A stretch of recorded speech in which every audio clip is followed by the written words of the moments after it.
Halo, halo, assalamualaikum warahmatullahi wabarakatuh. Salam sehat sedulur. Oke, kembali lagi di Lembur Malam. Kali ini ada motor Astra Grand ya. Ini motor tua banget, ini motor legendaris katanya orang-orang. Oke, apa saja masalahnya pada Honda Grand ini?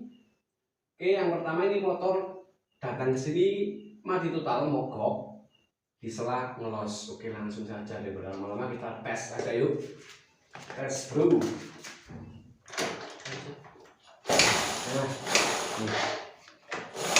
ini ngelos seperti ini. Ngelosnya bukan karena kompresi los ya, kalau di feeling saya bukan karena kompresi los klepnya. Ini ada suara sir di sebelah kamrat. Ini kamratnya kayaknya lepas ya. Oke, ini langsung saya bongkar dulu aja. Oke, di sini terlihat motornya rembes-rembes ya, Lur. Di sini ada oli, berarti di sini ada yang rembes. Kalau nggak dari sini ya dari sini. Tapi kemungkinan terbesar dari sini, jalur oli sini.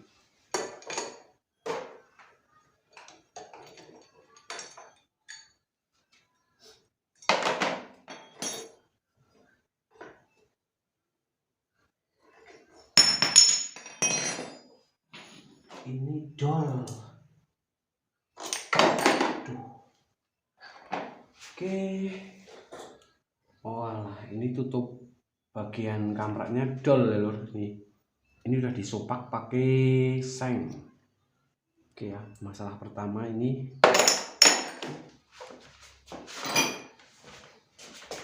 Walah.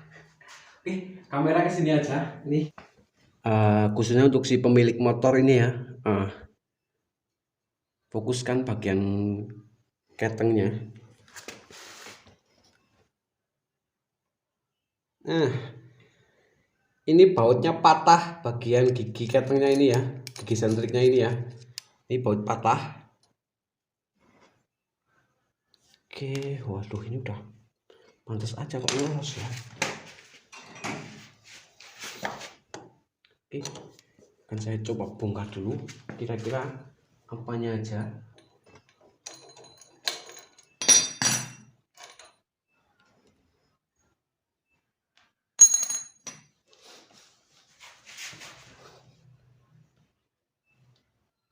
Wah, ini teman-teman. Nah, ini kemungkinan terbesar dulu pernah dibongkar, cuman pada bagian noken as ini nggak dikasih bos. Jadi ini lari-lari. Meskipun ada dua baut ini di sini, tapi kalau nggak ada bosnya ini nggak bakalan senter untuk giginya. Jadi masih bisa lari-lari. Ini bekasnya dikasih bos tapi pakai apa nih, bosnya sampai patah. Ini bukan bos bawaan. Ini saya rasa bukan bosnya milik ini. Cuman ini sopakan bekas nih. Nah, ini sopakan di sini karena ini seng tipis banget. Kalau bos di sini agak tebel. Oke, ini karena udah seperti ini saya bongkar dulu aja ya. Nanti masalahnya biar apa aja jelas ya. Saya akan bongkar dulu aja untuk bagian head depannya dulu. Oke, ini belum saya bongkar total. Ini sekedar buat info aja ya buat teman-teman pemula, ini khusus pemula aja ya.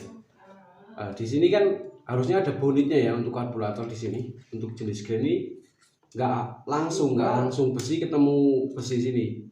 Ini harus ada bonitnya. Kenapa? Kalau nggak ada bonitnya, ini mau dikasih karet seharga 200.000 pun karet o-ring ini tetap akan cepat panas dan akhirnya seperti ini. Ini bisa mengakibatkan bocor kompresinya. Nanti langsamnya nggak karu-karuan, kadang besar kadang kecil karena kebanyakan angin yang masuk. Jadi kalau mau didapetin nggak pakai bonit, misalkan nggak pakai bonit ini, nah di sini kan ada lubang ya di sini ya. Ini lubang untuk o-ring. Ini matikan aja sekalian. Mau pakai karet boleh, tapi kalau pakai karet saya rasa kurang efisien. Jadi pakai plastik steel. Dikasih plastik steel, terus nanti diratain, baru dipakiin pakai ini, packing kertas ini. Kalau pakai langsung karet tapi nggak pakai bonit kurang efisien, karena karetnya pasti lama-lama langsung seperti ini, gosong terbakar ya. Oke ya, ini sekedar info aja buat teman-teman pemula. Oke, saya lanjut. Oke lur, ini udah saya bongkar untuk head depannya, yang belum bagian pistonnya ya, nanti ini saya konfirmasi dulu. Oke, untuk bagian headnya alhamdulillah, untuk klepnya saya rasa aman. Ini belum saya tes dulu aja kira-kira bocor enggak. Kalau bocor sekalian di skor ulang ya, kita tes dulu skornya bocor enggak. Kenapa saya bongkar ini? Sebenarnya masalahnya kan cuma ada di keteng yang lepas ya, tapi ini keteng baru, ini bagian nanti aja. Kita fokus ke headnya dulu. Headnya alhamdulillah masih aman. Kita tes kebocorannya klep dulu aja.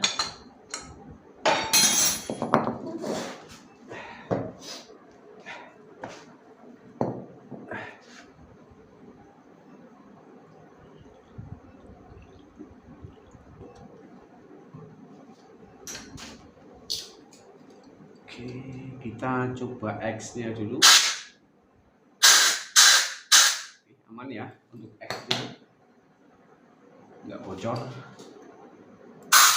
Nah, untuk bagian in bocor sedikit, nah, kelihatan ya. Nih, ada gelembungnya. Terus yang kita coba X lagi, bagian X aman. Tapi ini nanti saya syukur semua aja sekalian. Ini udah kotor banget untuk ruang bakarnya. Dan untuk ruang bakar yang kotor seperti ini, pernah ada teman-teman yang tanya, kalau dikasih cleaner gimana Mas, hilang nggak? Saya rasa nggak akan maksimal hilangnya. Kadang ada teman-teman yang dikasih cleaner dari bagian filter sini ya, di mesin dihidupin terus sampai dikasih karbu cleaner. Ini nggak akan rontok secara sempurna. Kalau nggak percaya coba aja. Saya pernah mempraktekkan seperti itu. Terus saya bongkar, kebetulan motor mau saya bongkar, terus saya coba praktekkan dulu. Saya mencoba efisien nggak kira-kira kalau membersihkan dari luar. Kita kasih karbu cleaner. Tapi ternyata saya coba sampai habis setengah karbu cleaner. Baru setengahnya saya habiskan. Itu di sini masih aja kotor, nggak keluar. Oke ya, itu buat teman-teman pemula yang kadang suka asal tiru-tiru aja gini, tapi hasilnya nggak maksimal. Itu udah pernah saya coba. Oke, untuk klep aman alhamdulillah, cuma butuh di skor ulang lagi aja.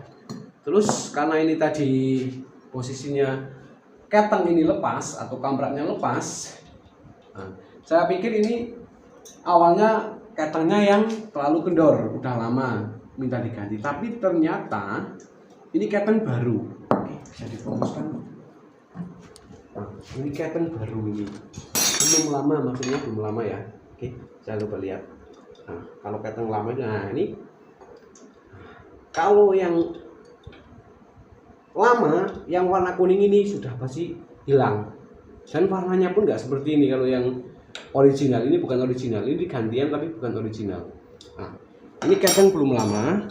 Terus pada bagian rollnya itu udah sampai kemakan habis. Nah, saya ambil aja untuk rollnya. Tuh, lari weh.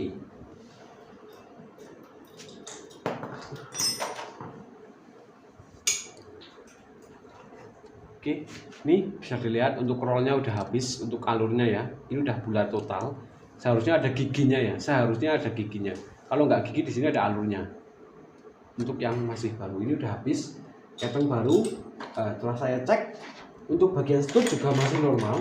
Ini masih pakai per bawaan ya. Kadang kalau pakai per yang bekas master rem itu kan terlalu tegang, jadi ini mendorong terlalu kuat, alhasil ini yang kemakan habis. Tapi ini per masih normal.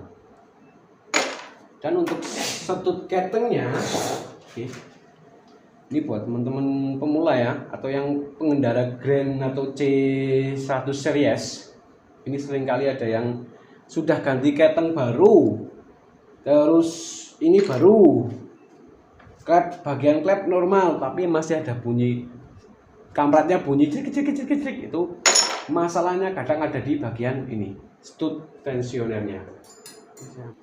Oke, masalahnya di bagian ini, stud casingnya. Oke, bagaimana cara untuk mengecek stud casing yang masih bagus dan tidak? Oke, pertama paling mudah diambil dulu seperti ini, udah diambil lah. Kita cek pada bolanya ini harus bergerak. Kita di kocak-kocak ini bergerak, ada bunyi gini. Gini. Tadi kan ini macet ya, udah saya bersihkan. Ini macet. Nah, ini bunyi. Terus kedua ini lepas saja untuk mensimulasikan ya. Kita tiup aja. Ini sebenarnya mau dilepas mau enggak sama aja ya. Pokoknya ini saya lepas saja biar enak saya. Nah, kita tiup harusnya rapat, nggak boleh bocor ya. Nah, kalau posisi ini macet seperti tadi, ditiup los terus. Ini udah nggak macet ya. Ini udah saya. Nah, ini macet lagi nih. Ini macet ya. Ini saya bikin macet aja dulu seperti tadi. Suatu awal belum saya bersihkan, saya bikin macet dulu biar teman-teman tahu ya.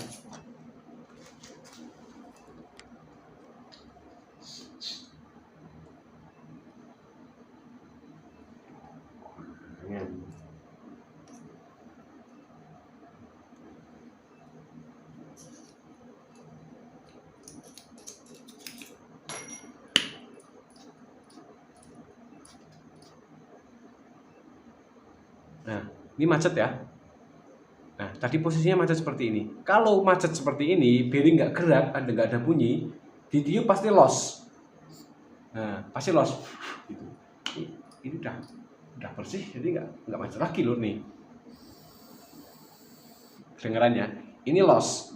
Seharusnya sewaktu kita tiup, ini rapat. Si bola ini akan ke arah atas. Nah, ini rapat. Nah, kalau kita hisap baru los. Itu yang normal. Kalau teman-teman mengalami ini di tiup kok los, berarti si pelor ini nggak bekerja dengan baik. Itu kan kampret akan bunyi terus. Oke, untuk cara mengakalinya ini bisa, kadang masih bisa. Itu kita ambil dulu, jangan cara kita ketok pakai jenis obeng seperti ini, tapi yang pas ke sini diambil dulu, betulin di bagian ini. Oke, dan untuk cara kerjanya, kalau ini udah bagus, untuk cara kerja stud ini kan tadi di sini ada karetnya ini untuk menekan tuas yang di dalam sana, di dalam blok sebelah kiri sini, magnet. Seperti ini aja, kita simulasikan seperti ini aja, biar gampangnya gimana ya, mudahnya gini, enggak gini aja, mudahnya. Di posisi di bawah yang ada pelornya seperti ini. Nah, buat penanda kita pasang karetnya aja. Nah, di sini di atas begini, ini adalah ada ruang. Di sini ada ruang. Lubang ini anggaplah ini blok kartonnya. Jadi lubang ini harus pas dengan si stud ini. Nggak boleh kendor, nggak boleh terlalu kenceng. Kalau terlalu kenceng itu seret ya. Jadi si kampretnya nanti pergerakan ini kurang bebas. Ini harus pas seperti sok, nggak boleh bocor seperti itu kira-kira. Jadi oli akan masuk dari lubang ini, 1, 2, ini ada lubang juga kan, posisi awal seperti ini pasti. Nah, nanti oli masuk dari sini masuk, akan keluar melalui sini. Karena ini waktu kita cek tadi, kita hisap, itu akan los karena oli masuk ke sini, netes ke sini, mengisi ke ruang tabung ini, karter ini diisi oli, masuk ke sini di ruangan sini rapat juga. Jadi secara otomatis oli akan terjebak di ruang sini, di sini sampai bagian ini, di sini begini, di sini. Kalau oli udah penuh di bagian sini, maka secara otomatis stud ini akan naik begini, nggak mungkin turun kalau ini nggak bocor, ini nggak bocor, masih sepan, dan pelor ini masih bekerja dengan semestinya, itu nggak akan bocor. Oli akan selalu terjebak di sini, dan fungsi pada per ini akan membantu pergerakannya si stud ini. Jadi ini nggak mati total, jadi masih ada pergerakan tapi cuma sedikit nyut gitu aja. Karena apa? Perputaran rantai keteng ini nggak akan 100% lurus, pasti ada ngombaknya sedikit. Kita tahu kalau gear belakang juga, gear roda itu pasti ada ngombaknya, nanti ada ngombaknya. Nah ini tujuannya biar ini untuk apa ya, biar semut aja ya, jadi ada ngombaknya, pilih ini mengikuti gitu. Jadi ini nggak mati total. Kalau ini mati total, efeknya malah ke getarannya akan lebih banyak pada bagian mesin, dan untuk giginya juga akan cepat aus. Gigi sentriknya ini akan cepat aus karena si rantai ngombak gini tapi nggak ada pergerakan di sini sedikit. Jadi otomatis bebannya akan ditanggung si rantai dengan si gear ini. Kalah-kalahan, wis menang-menangan di gear menang apa rantai ini sih menang. Seperti itu kira-kira. Oke ya, bisa dipahami untuk bagian ini. Intinya ini kalau ditiup harus rapat, kalau dihisap harus los. Ini kalau mengecek ini. Oke ya. Simulasinya seperti itu aja. Intinya oli nanti akan terjebak di sini. Selama tabung ini, karter ini bagus, nggak baret-baret, nggak bocor, itu aman. Kedua, ini juga nggak baret-baret, nggak bocor. Karena seiring pemakaian umur ini kadang yang kalah sininya. Tapi jarang sekali saya menemui, walaupun ini besi, ini brokatornya aluminium, jarang sekali saya menemui ini aus. Rata-rata ini yang KO. Kalau nggak pelornya, kalau nggak ini bermasalah. Oke ya, seperti itu aja. Untuk mesin yang kadang sudah baru tapi masih ada bunyi. Oke. Ini kalau misalkan teman-teman mengalami hal yang bunyi gemericik saat mesin panas, kita curiga awalnya pada bagian bos klep ini. Bos klep itu mana sih? Ini bos klep ini nih, setting klep ini. Kelihatan nggak ya? Di dalam, soalnya di dalam ini untuk masuk batang klep ini ya. Nah, antara batang klep ini dengan lubang yang di dalam ini, bosnya ini udah oblak. Untuk cara ngeceknya gampang aja. Pertama, dirasakan aja pakai tangan. Nah, segini kita goyang. Nah, kalau ini saya rasa masih aman. Goyang segini masih aman. Saya rasa masih aman kalau segini belum bunyi. Nah, cara keduanya, nah dalam kondisi seperti ini kita tutup bagian sini, bagian seal klepnya tutup pakai tangan, terus kita tarik. Nah, kalau bunyinya masih ada cekluk gitu keras, itu tandanya antar bos klepnya masih bagus. Nah, tapi ini masalahnya setelah saya ambil klepnya, setting klepnya habis, udah terlalu dalam. Nah, setting klep yang mana mas? Ini setting klep. Ini kan cor aluminium. Nah ini besi. Ini bisa diganti untuk settingnya ini. Ini udah dalam.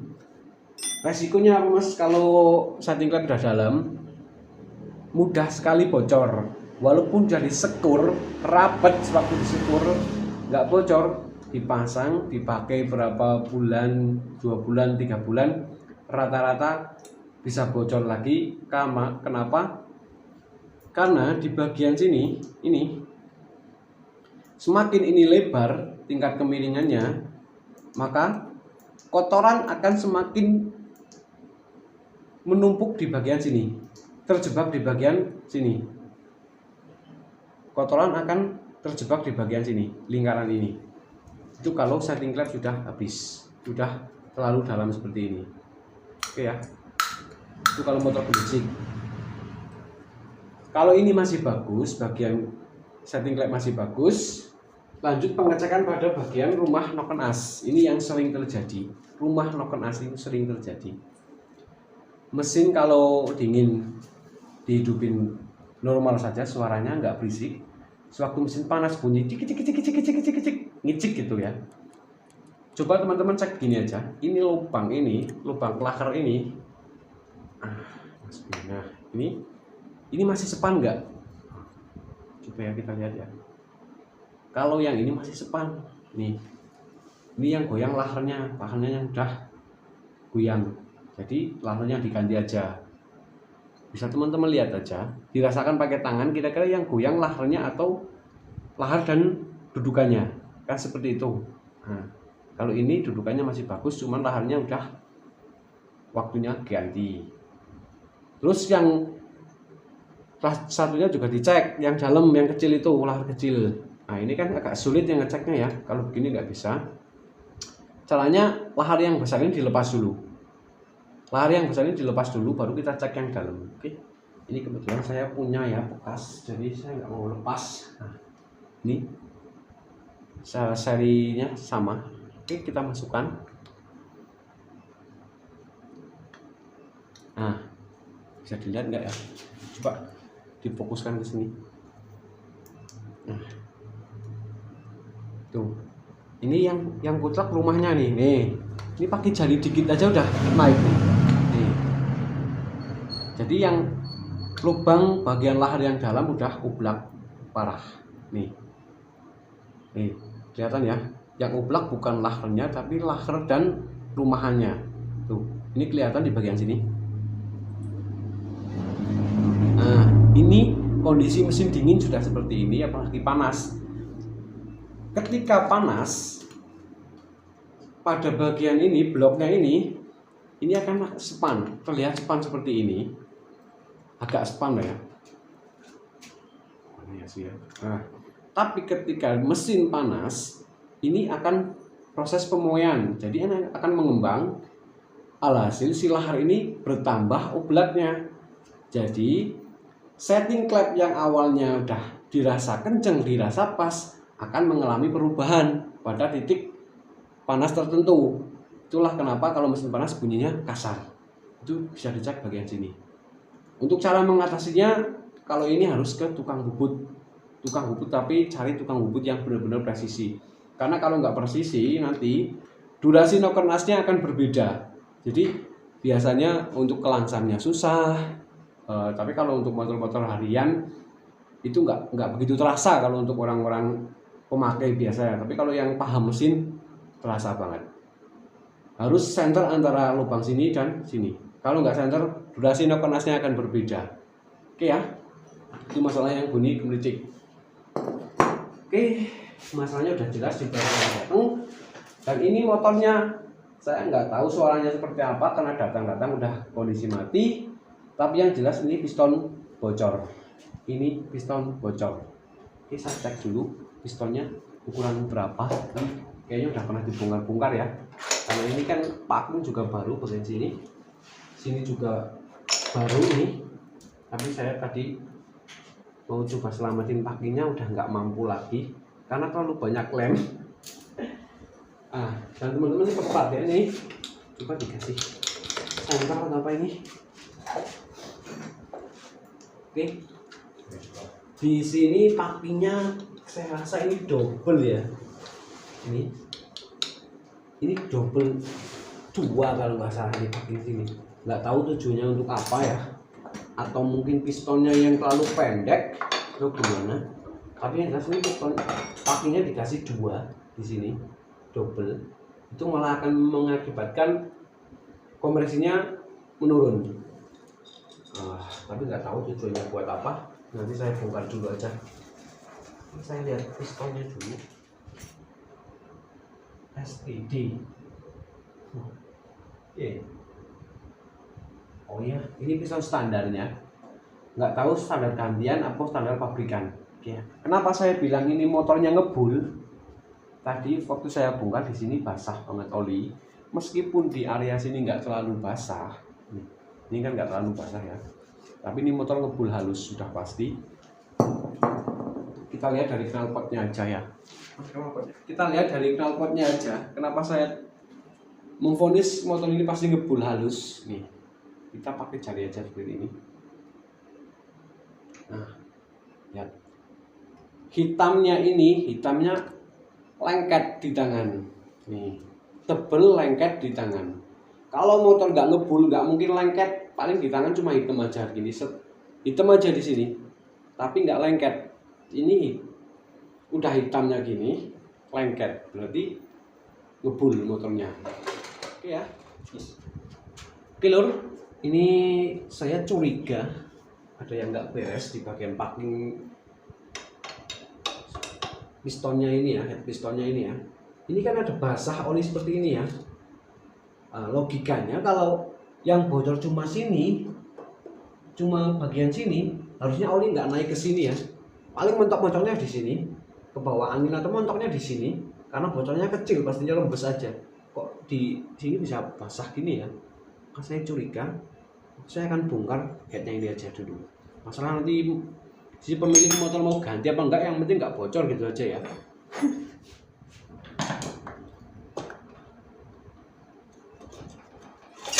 Wow, gila. Ayo Li. Oke, bisa dilihat sendiri lur, ini pistonnya kondisinya Masya Allah. Ini ya bukan memang udah nggak ngebul lagi nih, tapi ini mau ngudul bukan ngebul lagi nih lur. Kalau udah kondisinya seperti ini nih, ini udah nggak ngebul halus lagi nih.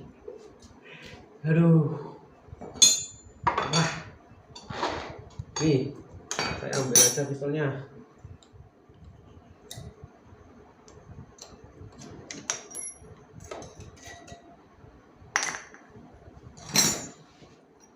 Oke, ini tadi masalahnya gini ya.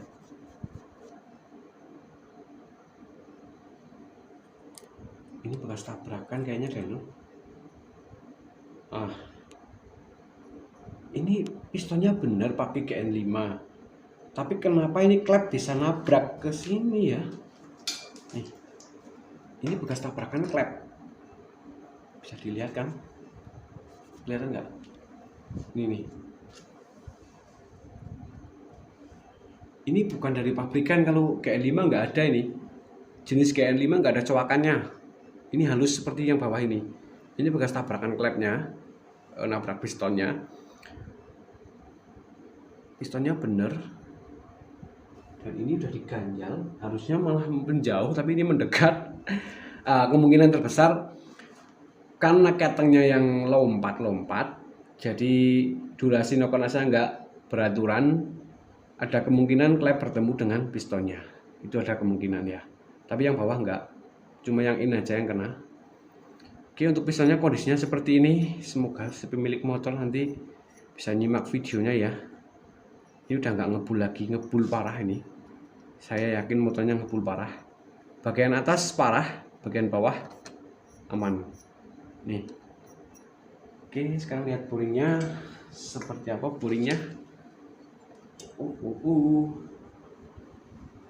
Wah, ini mah udah jalur olinya udah terlalu ini.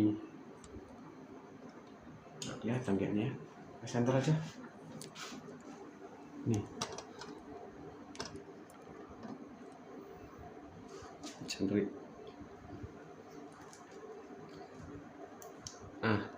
Semoga kelihatan di kamera jalur olinya ini ya. Ini udah baretnya udah dalam, jadi oli bocor. Oke, kalau nggak mau diganti ya resikonya busi hitam-hitam, kompresinya agak lemah, secara otomatis tenaganya juga berkurang. Oke ya, ini saya menurut aja nanti ke pemilik motor mau diganti atau asal hidup aja. Kalau untuk asal hidup saya cuma ganti mungkin roll ketengnya sama stud ketengnya aja. Kalau keteng masih bisa dipakai, saya pakai lagi. Yang jelas nggak ada yang perlu diganti terlalu banyak, paling seal klep ya. Oke, ini motor habis turun mesin sebelumnya.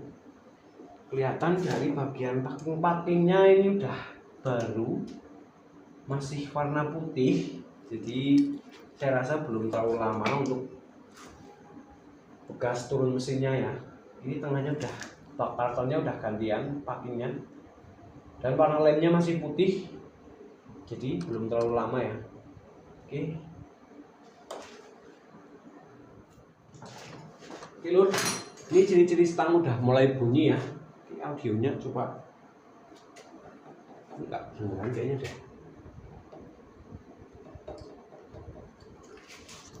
Oke, untuk masalah selang udah ya. Yang penting kalau mau nyimak cara ngecek sebelum dibongkar, ada di video saya sebelumnya udah ada ya kayaknya ya. Untuk cara cek stang piston kalau nggak dibongkar total ya. Ini udah kena bagian bawahnya, PMB-nya udah kena. Untuk teman-teman yang mau lebih detail lagi, bisa cek video saya aja, cari aja. Oke ya. Untuk motor Grand kasusnya seperti tadi. Intinya klepnya lompat. Oh ya, tadi mana ya? Masalah utamanya ini. Ini apa kasih tadi ya? Belum saya jelasin kok. Aduh, lupa ini lur.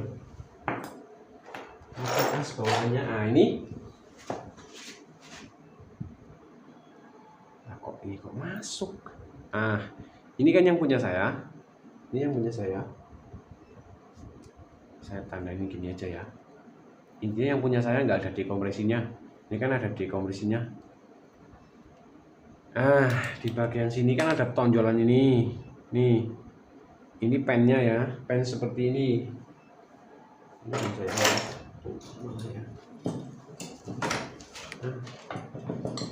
Nah, harusnya ada pen seperti ini di sini. Nih, tapi ini nggak ada. Jadi si gigi ini harusnya kan masangnya seperti ini. Lep. Nah, ini buat nok tengahnya. Pen ini untuk nok tengah. Jadi si gigi ini enggak goyang kanan kiri atau atas bawah. Meskipun ini baut 2 sudah kenceng, tapi kalau nggak ada tengahnya ini, si baut ini akan patah, nggak kuat nahan dan si gigi ini goyang. Oke, tujuannya pen ini. Nah, kalau yang ini nggak tahu kemana nih. Tapi kalau dipasang pun ini nggak ada, atau mungkin patah. Nih, harusnya masuk ini. Kan sama ukurannya. Tapi ini nggak bisa masuk. Apa mungkin patah atau gimana, saya nggak tahu. Nih, kalau ini kan ya bisa goyang seperti ini. Meskipun di baut 2. Nah, kok meja patah.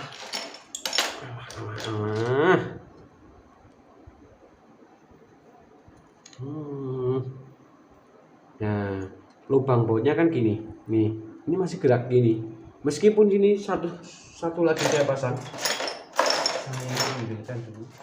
Oke, kita simulasikan seperti ini. Kalau nggak ada pennya, ini seperti ini simulasinya. Nah, ini ya, kelihatan ya. Nah, si gigi akan mengalami goyang nih. Kelihatan nggak ya? Nah, ini kan goyang. Ini simulasi belum saya kencengin. Kalau kencengin, iya, dikencengin rasanya nggak goyang, tapi terkena putaran.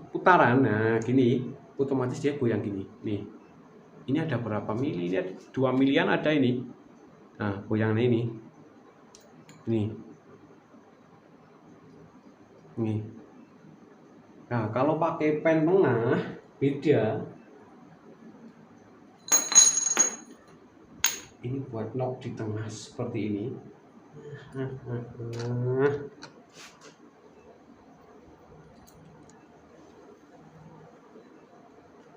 Oke, nah ini nggak akan goyang seperti tadi, nih, karena si pen ini berfungsi menahan gigi ini tengah. Nah, ini kan nggak goyang.